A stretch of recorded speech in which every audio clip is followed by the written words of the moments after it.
Ja się przyłączyłam do klubu seniora, bo tu ciekawe rzeczy się dzieją. Można wyjść z domu i pobyć z koleżankami, z okolicznymi kobietkami, nie? I miło spędzić czas.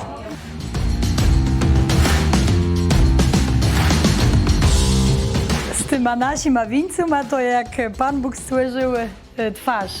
Każdy my niby to samo, nos, gobo, łysie, łecie, a każdy twarz inaczej wzdrze. Tak samo nasze wince są ze słomy, zielone, z tych samych kwiatów, a każdy winc inaczej wzdrzył. Musimy się przeplatać wszystkimi ludźmi, którzy nas otaczają cały czas, bo w codziennym świecie my nie żyjemy tylko wśród młodzieży.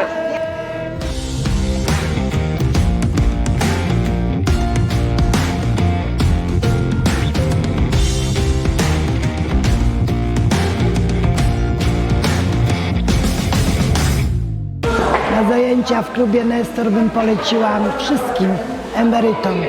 Takich zajęć jak my mamy, są bardzo dobre.